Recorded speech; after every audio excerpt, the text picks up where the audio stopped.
পৃথিবীর যে যে প্রান্তে আছেন সকলের উপর শান্তি বর্ষিত হোক। যারা আমরা নামাজে এবং কোরআন তেলাওয়াতে সূরা পড়ি, আমরা সবাই তার বাংলা তর্জমা জানি না, তার জন্য আমাদের এই ক্ষুদ্র প্রয়াস।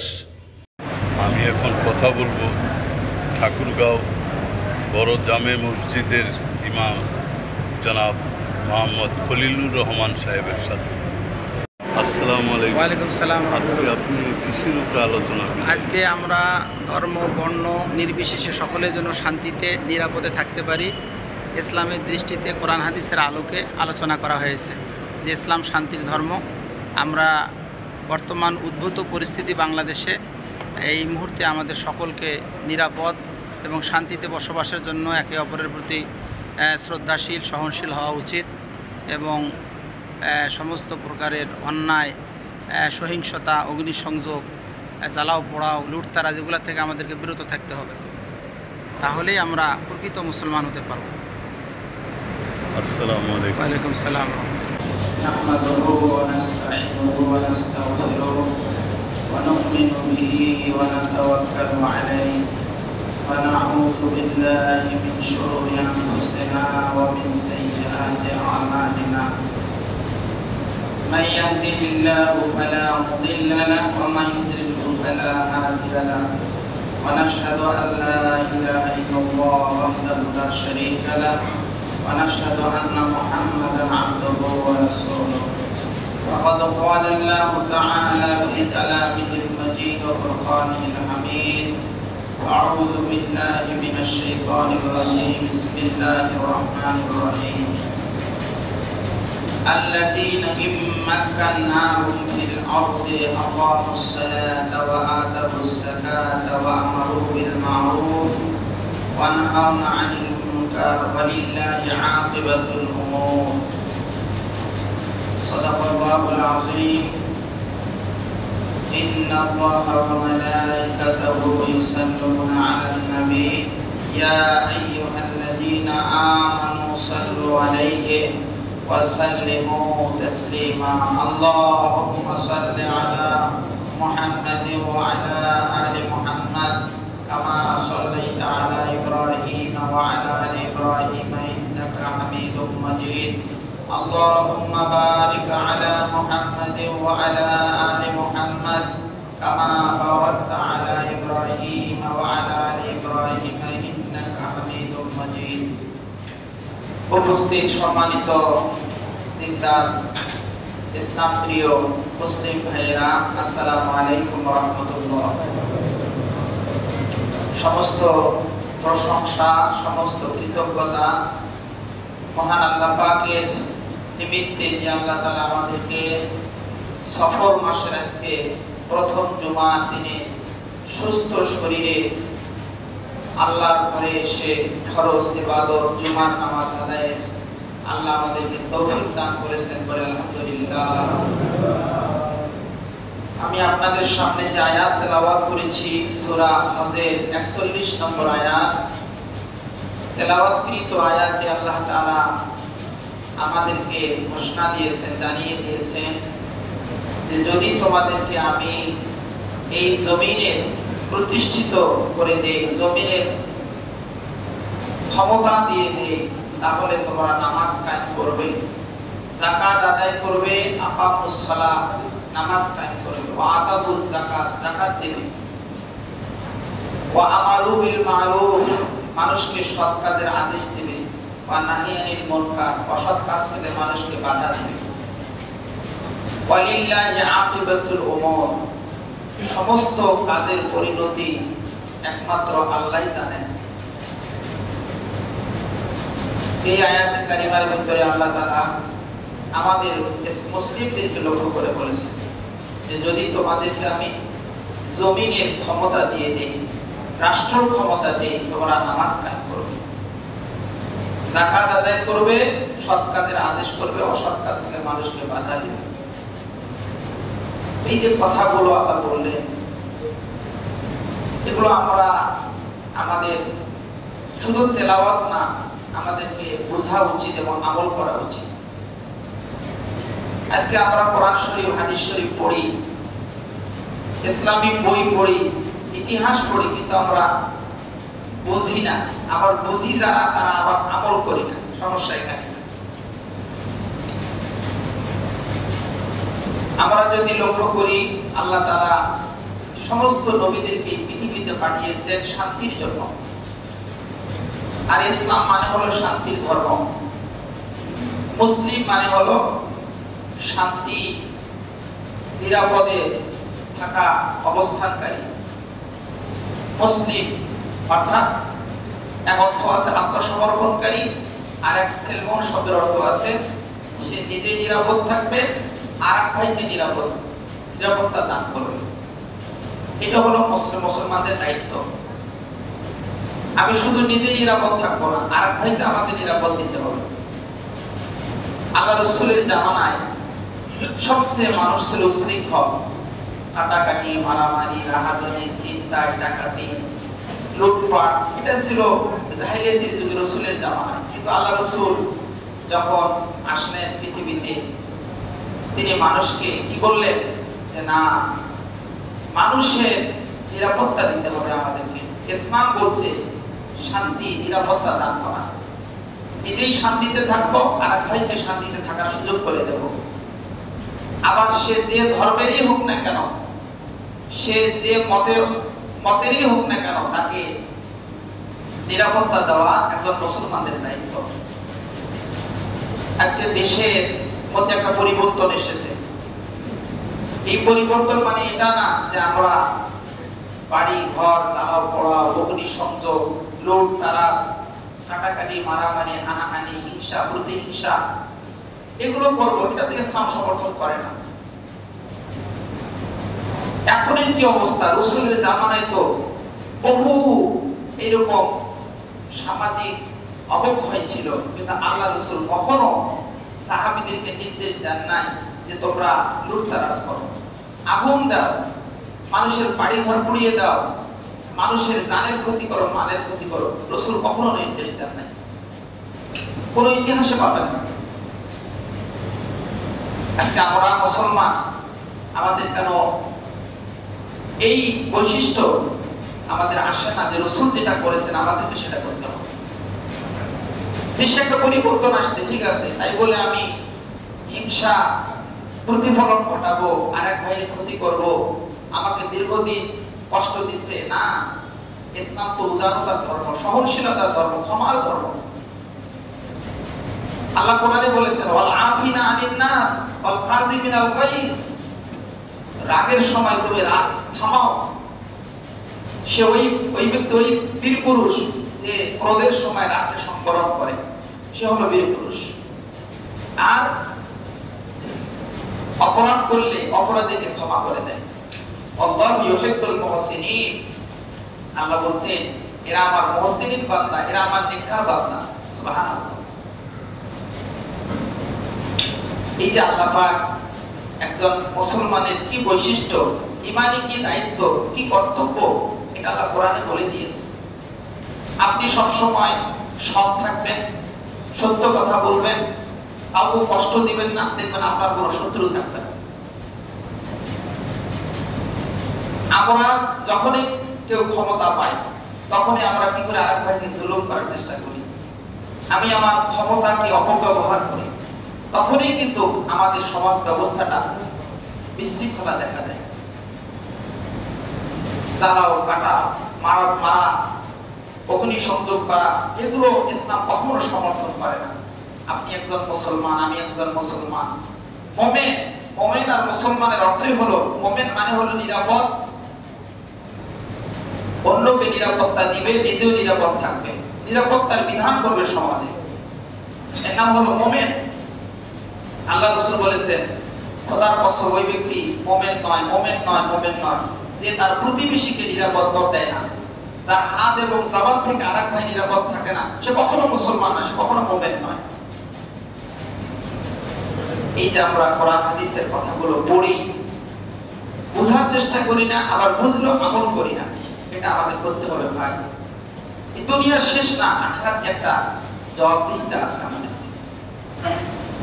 এখন আপনি বলতে পারেন যে হুজুর সে আমার সারা জীবন ক্ষতি করলো, আমি প্রতিশোধ নেব না। প্রতিশোধ আপনি নেবেন কেন? নেওয়ার মালিক তো আল্লাহ। তার প্রতিশোধ, তার কি যাচা, এটা তো পরকালে আল্লাহ দিবেন, ইহকালেও তো দিবেন। আমরা দেখতে পাই চোখে, যারা অন্যায় করে, যারা মানুষের উপরে জুলুম করে, আল্লাহ তাদেরকে দুনিয়ায় দেখায় কিছু, অল্প কিছু, আর আখিরাতেও দেখাবে। কোরআনে আল্লাহ বলেছেন, ওয়ালা নুসিফান্নাহুম মিনাল আযাবিল আদনা দুনাল আযাবিল আকবার লাআল্লাহুম ইয়ারজিউন। আমি তোমাদেরকে তোমাদের পাপের কর্মের কারণে দুনিয়াতে কিছু শাস্তি দেই, তবে এই শাস্তিটা ছোট্ট, এটা আদনা, এর চেয়ে বড় শাস্তি অপেক্ষা করতেছে পরকালে, মৃত্যুর পরে। এজন্য ভাইয়েরা, আমাদের সবসময় খেয়াল রাখতে হবে। আমরা দেখেন, এক মুসলমান আর এক মুসলমানের সাথে দেখা হলে সর্বপ্রথম আমরা কি সম্ভাষণ করি, কি অ্যাড্রেস করি? আসসালামু আলাইকুম ওয়া রাহমাতুল্লাহি ওয়া বারাকাতুহু। এর অর্থ কি? এর মিন্স কি? এর অর্থ কি? এর অর্থ হলো তোমার প্রতি শান্তি, তোমার প্রতি নিরাপত্তা, তোমার প্রতি রহমত, বরকত আল্লাহ নাযিল করুন। সুবহানাল্লাহ। তুমি নিরাপদে থাকো, তুমি শান্তিতে থাকো, এই সালামের অর্থ। তাহলে আমি সুযোগ পাইলে আমার ভাইয়ের উপর জুলুম করব, কষ্ট দেব, তার বাড়ি ঘরে আগুন দেব, তার মাল লুটতরাজ করব, তাহলে আমি এই সালামের অর্থ আমরা কি প্রয়োগ করলাম বাস্তবে? আর ভিন্ন ধর্মাবলম্বী যারা, তাদের ক্ষেত্রে তো রাসূল আরো কঠোরভাবে হাদিস বলেছেন যে যারা যে দেশে সংখ্যালঘুরা বসবাস করবে, সেখানে সংখ্যাগরিষ্ঠ মুসলমান যদি থাকে, সমস্ত মুসলমানদের দায়িত্ব, ঈমানি দায়িত্ব হলো তাদের জান, মাল, ইজ্জতের, নিরাপত্তার সমস্ত কিছু ব্যবস্থা করা। এটা প্রত্যেকটি মুসলমানের ঈমানি দায়িত্ব। শুধু মুসলমানের নিরাপত্তা না, অমুসলিমদের নিরাপত্তা এটা ঈমানি দায়িত্ব। আল্লাহ রাসূল বলেছেন বুখারী শরীফে, যদি কেউ সংখ্যালঘুদের উপরে জুলুম করে, সামান্য পরিমাণ অত্যাচার করে, অন্যায় করে, আমি নবীজি কিয়ামতের ময়দানে ওই সংখ্যালঘুর পক্ষ হয়ে তার বিরুদ্ধে আল্লাহর আদালতে মামলা করব। রাসূল বলেছেন, কত বড় কঠোর কথা বলেছেন রাসূল। আমি যদি জুলুম করি, অন্যায় করি, আমার পক্ষে নবী সুপারিশ করবে না, ওই সংখ্যালঘুর পক্ষে নবীজি সুপারিশ করবে। তাহলে আজকে আমাদেরকে এই জিনিসগুলো, এই হাদিসগুলো, এই কোরআনের কথাগুলো আমাদেরকে পালন করা অত্যন্ত জরুরি এই মুহূর্তে। আজকে আমাদেরকে দেখলে মানুষ ভয় পাচ্ছে। কেন ভয় পাবে? আপনি মুসলিম, অ্যাজ এ মুসলিম হিসাবে আপনাকে দেখলে মানুষ নিরাপদ মনে করবে যে না, একজন মুসলমান পেয়েছি, এই জায়গাটা নিরাপদ, এই ব্যক্তিটা নিরাপদ। কিন্তু কেন যেন আমাদেরকে মানুষ আজকে বিশ্বাস করতে পারতেছে না, ভয় পাচ্ছে। যখন আমার এই রাসূলের ক্যারেক্টার, রাসূলের আচরণ আমাদের ভিতরে আসবে, দেখবেন অমুসলিমরা দলে দলে ইসলাম গ্রহণ করবে। সুবহানাল্লাহ। আল্লাহ কোরআনে বলেছেন, হে নবী, ওয়ারাআইতান নাস ইয়াদখুলুনা ফী দীনিল্লাহি আফওয়াজা ফাসাব্বিহ বিহামদি রাব্বিকা ওয়াস্তাগফির ইন্নাহু কানা তাওয়াবা। দলে দলে মানুষ তোমার ইসলামের ছায়াতলে আসবে, তুমি দেখবে ওই মুহূর্তে তুমি আল্লাহর তাসবিহ পড়বে, ইস্তিগফার করবে, আল্লাহর কাছে ক্ষমা চাইবে। ভাইয়েরা আমার, এই সালামের অর্থ, আর সালামের মানে হলো নিরাপদ, আর এর বিপরীত শব্দ হলো ভয়। ভয় যখন মানুষের মধ্যে থাকে, তখন ওই ব্যক্তিটার কোনো শান্তি থাকে না। আর আল্লাহ কোরআনে কি বলেছেন? ফালিয়াবুদু রাব্ব হাযাল বাইত, তোমরা এই ঘরের রবের ইবাদত করো, আল্লাযী আত'আমাহুম মিন জু' ওয়া আমানাহুম মিন খাউফ, যে আল্লাহ তোমাদেরকে ক্ষুধার সময় খাওয়ায় আর ভয়ের সময় তোমাদেরকে নিরাপত্তা দেয়। সুবহানাল্লাহ। আল্লাহ আমাদেরকে নিরাপদ দিয়েছেন, এই পৃথিবীতে বসবাসের নিরাপদের ব্যবস্থা করেছেন, কিন্তু আমরা নিজের কর্ম, নিজের আক্রোশ, হিংসা, প্রতিহিংসার কারণে আজকে আমরা সমাজটাকে একটা ভীতিকর সমাজে পরিণত করতেছে। এটা ইসলাম সমর্থন করে না, কখনোই করে না। আল্লাহ রাসূলের আচরণ দেখে কাফের মুশরিকরা বেদিনেরা পর্যন্ত বলেছিল যে মুহাম্মদ সাল্লাল্লাহু আলাইহি ওয়াসাল্লাম সবচেয়ে নিরাপদের স্থান। সুবহানাল্লাহ। সুমামা নামে একজন খুনি নবীকে কতল করতে আসছে, হত্যা করতে আসছে, নবীকে হত্যা করবে। গোপনে তার শরীরের মধ্যে অস্ত্র রাখছে, তরবারি, যে নবীকে কতল করবে। আল্লাহ পাক ওহী যোগে জানিয়েছে, নবী ওই সুমামাকে গ্রেফতার করে নিয়ে আসতে বলো তোমার সাহাবীদেরকে। তাকে নিয়ে আসছে, তার শরীর চেক করে দেখে তার ভিতরে নবীকে কতল করার জন্য যে অস্ত্র, সেই তরবারি আছে। নবীজি তাকে মসজিদের নববীতে থাকতে দিলেন। সেই সময় খেজুরের গাছের গোড়া দিয়ে আপনার খুঁটি তৈরি করা হয়েছিল। ওই খুঁটির মধ্যে সুমামাকে বাঁধলেন। নবীজি বাড়ি থেকে রুটি, খেজুর এনে তাকে খেতে দিলেন। সুবহানাল্লাহ। সাহাবীরা তাকে খেতে দিচ্ছে। এভাবে চলতে চলতে একদিন দুই দিন যাওয়ার পরে নবীজি বলতে, সুমামা তোমার সঙ্গে আমি কি আচরণ করব, কি ব্যবহার দেখাবো বলো? যে মুহাম্মদ তুমি যদি আমাকে হত্যা করতে চাও করো, তাতে আপত্তি নেই, তোমার ক্ষমতা আছে, তুমি তো আমাকে গ্রেফতার করে নিয়ে আসছো। আর যদি আমাকে ছেড়ে দাও তাহলে তুমি মহৎ গুণের অধিকারী হবে। বলে তাই? আল্লাহ রাসূল তাকে বাড়ি থেকে খানা আনে দেয়। এভাবে একদিন দুই দিন, তৃতীয় দিনে সুমামা কে রাসূল বলতেছে, হে সুমামা আজকে তোমার সঙ্গে কি আচরণ করব? বলছে, হুজুর আপনার যা ইচ্ছা আপনি তাই করতে পারেন, তবে আমাকে এতদিন মানুষ ভুল বুঝাইছিল আপনার কথা, সব আপনার ব্যাপারে, হ্যাঁ আমাকে ভুল মেসেজ দিয়েছে। আমি 3 দিনে যা দেখলাম, এই আসমানের নিচে জমিনের উপরে আপনার মতো এত ভালো মানুষ পৃথিবীতে নাই। আপনার কাছে সবচেয়ে নিরাপদ জায়গা, শান্তির জায়গা আপনার এই জমিন, এই মদিনা, এই আপনার এই মসজিদ। বলছে তাই? তুমি এখন কি করতে চাচ্ছ? বলছে, হুজুর আমি যেহেতু আপনাকে পৃথিবীর শ্রেষ্ঠ মানুষ জেনেছি, অতএব আজকে আপনি আমাকে কলেমা পড়ে দেন, লা ইলাহা ইল্লাল্লাহ মুহাম্মাদুর রাসূলুল্লাহ। এই সুমামা কলেমা পড়ে মুসলমান হয়ে গেল। নবীজি ছেড়ে দিলেন, সুমামা যাও। তিনি ইয়ামাম দেশে যে সবাইকে দাওয়াত দিলেন।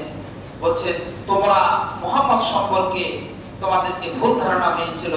আমি নবীজির কাছে একদিন দুই নয় 3 দিন ছিলাম।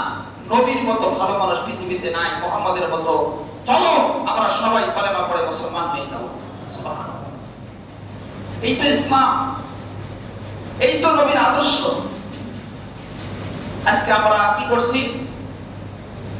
সবাই না, কিছু সংখ্যক দুষ্কৃতিকারীরা তারা নিজের হিংসা, প্রতিহিংসা, প্রতিফলন ঘটাচ্ছে। মানুষের বাড়িতে আগুন লাগিয়ে দিচ্ছে, লুটতরাজ করতেছে। এটা কখনো ইসলাম সমর্থন করে না। এটা একটা জঘন্য অপরাধ। আমি মনে করি ইসলামের দুশমনতা। আল্লাহ পাক কোরআনে বলে দিয়েছেন, আল্লাযীনা ইম্মাক্কান্নাহুম ফিল আরদি। পৃথিবীতে যদি তোমাদেরকে আমি প্রতিষ্ঠিত করি, তোমাদেরকে আমি ক্ষমতায় বসাই, তোমরা প্রথমে নামাজ পড়বে, যাকাত আদায় করবে, মানুষকে সৎ কাজের আদেশ দিবে, অসৎ কাজ থেকে নিষেধ করবে। তাআওয়ানু আলাল বিররি ওয়াত তাকওয়া ওয়া লা তাআওয়ানু আলাল ইসমি ওয়াল উদওয়ান। তোমরা পরস্পর ভালো কাজে সহযোগিতা করো, গুনার কাজে তোমরা সহযোগিতা করবে না। এটা আল্লাহর কোরআনের কথা। এই আমার আজকে রাসূল পাক সাল্লাল্লাহু আলাইহি ওয়াসাল্লামের একটা হাদিস মনে পড়ে গেল, যে নবীজি বলছেন, যে ব্যক্তি রাত ঘুমাইলো নিরাপদে, সুস্বাস্থ্য নিয়ে, তার অর্জিত পরিশ্রমের পয়সা দিয়ে খানা খেয়ে ঘুমাইলো সুস্থ শরীরে, সে যেন সমস্ত পৃথিবীর একটা মালিক হয়ে গেলেন। সুবহানাল্লাহ। এখানে 3টা কথা আল্লাহ রাসূল বলেন। একটা হলো কি? নিরাপদ। রাতে যদি আপনার নিরাপত্তা না থাকে, আপনি ঘুমাইতে না পারেন, আপনি জেগে আছেন ভয় ভয় করে, এটা কিন্তু শান্তি না। এটার মতো অশান্তি পৃথিবীতে নাই। 2 নম্বরে, স্বাস্থ্য, সুস্থ যদি না থাকে, তাহলে এটার চেয়ে অশান্তি আর পৃথিবীতে নাই। আপনি যত কোটি টাকার মালিক হোক না কেন, যদি আপনার সুস্থ শরীর না থাকে, তাহলে এই টাকা আপনার জন্য বিস্ফোরক হয়ে দাঁড়াবে। 3 নম্বরে রাসূল কি বলেছেন? নিজের কষ্টার্জিত অর্থ দিয়ে খাদ্য খেয়ে আপনি রাত জাগলেন, ঘুমালেন সুন্দরভাবে, রাসূল বলেছেন সে প্রাচুর্যের অধিকারী হলো, গোটা পৃথিবীর মালিক হয়ে গেল। তাহলে আজকে আমাদেরকে নিরাপদে ঘুমানোর একে অপরকে সহযোগিতা করতে হবে। অন্যায় কাজে কখনো আমাদেরকে সহযোগিতা করা যাবে না, নিজেও করবো না, আর একজনকে করার সুযোগ দেব। আমাদেরকে দেখলে যেন মানুষ, মুসলমান আমরা যারা, মানুষ যেন আমাদের কাছে নিরাপদ মনে করে।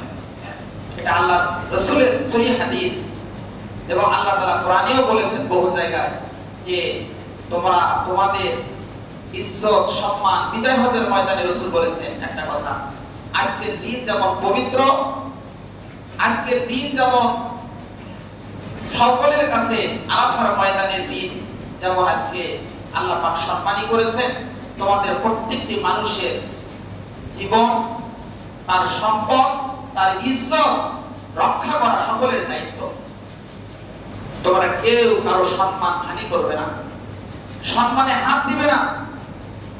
আজকে আমরা কি এক ভাইকে আরেক ভাইকে অসম্মানী করলে আমরা খুব আত্মতৃপ্ত হই। কেন? আল্লাহ রাসূল বলেছেন সে যদি দোষ করে তুমি মানুষের সামনে প্রচার করো না, গোপন রাখো, কিয়ামতের দিন তোমার দোষ আল্লাহ গোপন রাখবে। সুবহানাল্লাহ। হুয়াল্লাহুল্লাযী লা ইলাহা ইল্লা হু, ওই আল্লাহ, তিনি ছাড়া কোনো মাবুদ নাই। আল মালিকুল কুদ্দুসুস সালামুল মুমিনুল মুহাইমিনুল আজিজুল জাব্বারুল মুতাকাব্বির। সূরা হাশরের শেষের 3 আয়াতের 2য় আয়াতে আল্লাহ তাআলা বলতেছেন কি, ওই আল্লাহ যিনি সমস্ত পৃথিবীর মালিক, কুদ্দুস তিনি মহাপবিত্র, আসসালাম তিনি শান্তির ধারক বাহক। শান্তি তিনি, আল্লাহর কাছেই সব শান্তি, পৃথিবীর কোনো কাজ মানুষের কাছে শান্তি নাই। শান্তির মালিক কে? আল্লাহ। শান্তি পেতে হলে আপনাকে আল্লাহর কাছে শান্তি চাইতে হবে।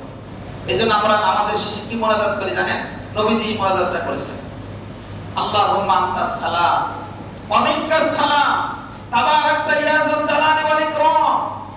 হে আল্লাহ, তুমি শান্তিময়, তুমি শান্তি তোমার কাছ থেকে আসে, তুমি মহামহিম, তুমি মহাপবিত্র, তুমি যুল জালালি ওয়াল ইকরাম, তোমার মতো সম্মানী আর পৃথিবীতে কেউ নাই। বলি সুবহানাল্লাহ। নবীজি নামাজের শেষে আল্লাহর কাছে শান্তির জন্য দোয়া করতেন। আজকে আপনার আমার কারণে অশান্তি সমাজে কেন? মুনাজাতের পর আপনি বললেন আল্লাহ তুমি আমাকে শান্তি দাও। আপনি যেটা পছন্দ করেন আরেক ভাইয়ের জন্য যদি পছন্দ না করেন, আপনি আমি মুসলমান এখনো হতে পারি নাই, মুমিন হতে পারি নাই। আমি যেমন ভালো শান্তিতে থাকতে চাই, আরেক ভাইয়ের জন্য শান্তি কামনা করা আপনার জন্য জরুরি, এটা ঈমানি দায়িত্ব। কিন্তু আমরা সেলফিশ হয়ে গেছি, আমরা ব্যক্তিকেন্দ্রিক হয়ে গেছি মুসলমানেরা আজকে। এই জন্য তো আজকে দেশ এবং জাতি, পৃথিবী, সারা বিশ্ব আজকে আমাদেরকে শাসন করতেছে ইহুদি নাসারা। আমাদেরকে হতে হবে উদার। আমি যা ভালো মনে করি আরেক ভাইয়ের জন্য তাই ভালো মনে করতে হবে। এটা রাসূলের হাদিস, বুখারী শরীফে আছে। আমি দেখেছি বহু জায়গায়, আরে নিজের জন্য শুধু খাও, আরেক ভাইয়ের কি হয় গো? কেন? ইসলাম তো এটা সমর্থন করে না। আপনি নামাজে আল্লাহর কাছে শান্তি কামনা করলেন, মুসলিম আপনি পরিচয় দিলেন, আমি মুসলিম, এজ এ মুসলিম আমার দায়িত্ব হলো আমি নিজে শান্তিতে থাকবো, আরেক ভাইকে শান্তিতে থাকার পরিবেশ সৃষ্টি করে দেব, তার জানমালের নিরাপত্তার ব্যবস্থা করব। হযরত ওমর রাদিয়াল্লাহু তাআলা আনহু জামানায় ওনার ঘরের টিনের পানি ইহুদির বাড়িতে গিয়েছিল। এই ইহুদির কাছে মাপ চেয়েছে, এই ইহুদি আমার ঘরের টিনের পানি, ময়লা পানি তোমার ঘরে হতে গেছে, বাড়িতে ঢুকছে, তুমি আমাকে ক্ষমা করে দাও। ইসলাম কি শান্তির ধর্ম? অমুসলিমকে কিভাবে তারা হেল্প করেছে, সহযোগিতা করেছে। নিজে যেমন শান্তি কামনা করেছে, আপনার ঘরে আরেকজনের ময়লা পানি যদি ঢোকে বাড়িতে, আপনি অপছন্দ করবেন না? অবশ্যই করবেন। আপনার ঘরের ময়লা পানি আরেক পার্টিতে যাবে, এটা কেন আপনি আনন্দ পাচ্ছেন? না, এটা বলতে দেওয়া যাবে না। আমি ড্রেন করে পানি অন্যদিকে লাইন করে দেবো, তারপরে কুয়া করে ওখানে পানি আমার ব্যবস্থা করবো। এটাই তো ইসলাম, এটাই তো শিক্ষা। রাসূল পাক সাল্লাল্লাহু আলাইহি সাল্লাম বিদায় হজের ভাষণে বারবার বলে গেছেন, তিনটা জিনিসের নিরাপত্তার কথা বলে গেছেন। একটা কি? জানের নিরাপত্তা, মালের নিরাপত্তা, ইজ্জত সম্মানের নিরাপত্তা দেওয়ার দায়িত্ব প্রত্যেকটি মুসলমানের। আপনার সম্মান হানি করা আমার উপর চরম অন্যায় হবে, আপনার ইজ্জত সম্মানে হানি করা। ইজ্জত সম্মানের মালিক আল্লাহ, আপনাকে দিয়েছে, আলহামদুলিল্লাহ, এটা আমাকে শুকরিয়া আদায় করতে হবে। আমরা অনেক সময় নাক ঢাকছে কথা বলি, হ্যাঁ কি জানেন, এরকম আমরা দেখছি, সবার দেখতেছি। কেন? আল্লাহ তাকে সম্মানিত করেছে। হ্যাঁ, আকরিমুন নাস বিকাদরি মানাজিলাহু, সম্মানী লোকদেরকে সম্মান দাও, এটা আল্লাহ রাসূলের হাদিস। 2 নম্বরে সম্পদের নিরাপত্তা, জানের নিরাপত্তা, মালের নিরাপত্তা। 3 নম্বরে ইজ্জতের নিরাপত্তা। এই 3টা জিনিসের নিরাপত্তা সে মুসলিম হোক নন মুসলিম হোক, সবাইকে পরস্পরে আমাদেরকে দিতে হবে ভাই। এটা আল্লাহ রাসূল বিদায় হজের ভাষণে তিনি বলে গেছেন। কারো ইজ্জতে হানি করা যাবে না, কারো জানের ক্ষতি করা যাবে না। আল্লাহ কোরআনে সূরা নিসার মধ্যে বলেছেন, ওয়া মান ইয়াকতুল মুমিনান মুতাআম্মিদান ফাজাযাউহু জাহান্নাম, যে কোনো মুমিনকে হত্যা করবে ইচ্ছাকৃতভাবে, তার ঠিকানা হলো জাহান্নাম, দোজখ। জোরে নাউজুবিল্লাহ। ওয়া গাযিবাল্লাহু আলাইহি, তার জন্য আল্লাহর গজব, জাহান্নামে সে চিরস্থায়ী থাকবে। আল্লাহ কোরআনে বলে দিয়েছে, ওয়া লা'আনাহুমুল্লাহ, তার উপর আল্লাহর অভিশাপ। ওয়া আ'আদ্দা লাহুম আযাবান আসীমা, তার জন্য বড় ধরনের শাস্তির ব্যবস্থা আল্লাহ আখিরাতে করে রেখেছেন। হত্যা করা মহা অপরাধ। মানুষের জানের নিরাপত্তা দেওয়ার দায়িত্ব ইসলাম দিয়েছে, মুসলিম দিবে। কোন ধর্মাবলম্বীকে সে গায়ে হাত দিবে না, হত্যা করবে না, খুন করবে না। এটা আমাদের সকলকে মাথায় রাখতে হবে। 2 নম্বরে আমাদেরকে সামাজিক নিরাপত্তা দিতে হবে। মানুষ সবচেয়ে সম্মানী, এই কথা মাথায় রাখতে হবে যে না, সে হিন্দু হোক, বৌদ্ধ হোক, খ্রিস্টান হোক, সে নির্দিষ্ট যেই হোক না কেন, তার সে মানুষ হিসেবে আমাদেরকে তাকে সম্মান দিতে হবে, সে যে ধর্মেরই হোক না কেন। আল্লাহ কোরআনে বলেছেন, লাকাদ কাররামনা বনি আদম, আমি আদম সন্তানকে, মানুষকে সবচেয়ে সম্মানী করে সৃষ্টি করেছি। সুবহানাল্লাহ। ওয়া লাকাদ খালাকনাল ইনসানা ফি আহসানি তাকওয়িম, মানুষকে আমি সুন্দর আকৃতিতে সৃষ্টি করেছি। অতএব ভাইয়েরা, সামাজিক নিরাপত্তা, মানুষের সম্মান, মানুষের জানমালের নিরাপত্তা দেওয়া আমাদের সামাজিকভাবে প্রত্যেকটি মুসলমানের দায়িত্ব এবং কর্তব্য। আল্লাহ তাআলা যেন আমাদের সবাইকে আল্লাহর কোরআন এবং রাসূলের হাদিস সুন্নাহ মোতাবেক আমাদেরকে জীবন পরিচালনা করা। এই বর্তমান যে দেশের পরিস্থিতি, এতে বিদেশিরা আমাদেরকে কি বলবে, যে এই তো বাংলাদেশ একটা ইসলাম মুসলিম প্রধান দেশ, সেখানে কিভাবে গণভবন লুটতরাজ হচ্ছে, কিভাবে জাতীয় সংসদে লুটতরাজ হচ্ছে, কিভাবে দেশে আগুন জ্বালাও পোড়াও হচ্ছে, এটা দেখে আমাদের কি তারা ভালো বলবে? আমাদের প্রতি কি তাদের ভালো ধারণা জন্মেবে? 90% মুসলমানের দেশে দাউ দাউ করে আগুন জ্বলতেছে, বাড়িতে, ঘরে, বিল্ডিং এ, স্থাপনায়। না, এগুলো থেকে আমাদেরকে বের হয়ে আসতে হবে ভাই। ইসলাম কঠোরভাবে নিষেধ করা হয়েছে যে তুমি তোমার রাগকে সংবরণ করো, ক্রোধকে সংবরণ করো, সামাজিক নিরাপত্তা মানুষকে দান করো। কেউ কারো প্রতি জানমালের ক্ষতি করবে না, মানুষকে হত্যা করবে না। তাহলে আল্লাহ তাআলা এই পৃথিবীতে আমাদের শান্তি আর শান্তি নাযিল করবেন। আল্লাহ আমাদেরকে কোরআন হাদিস মতো আমল করার তৌফিক দান করুন। আল্লাহুম্মা আমিন, আল্লাহুম্মা আমিন। রব্বানা তাকাব্বাল মিন্না ইন্নাকা আনতাস সামিউল আলিম ওয়া তুব আলাইনা ইন্নাকা আনতাত তাওয়াবুর রহিম। আয় আল্লাহ, তুমি আমাদের সবাইকে নেক আমলের তৌফিক দান করো, কোরআন হাদিস বোঝা এবং আমল করার আমাদের তৌফিক দান করো। আমাদের দেশে যে অস্থিরতা, যে ভয় ভীতি কাজ করছে সবাইয়ের মাঝে, আল্লাহ আমাদের সবাইকে নিরাপত্তা দান করুন। ইয়া আল্লাহ সকলের ভয় ভীতি দূর করে দিন আল্লাহ।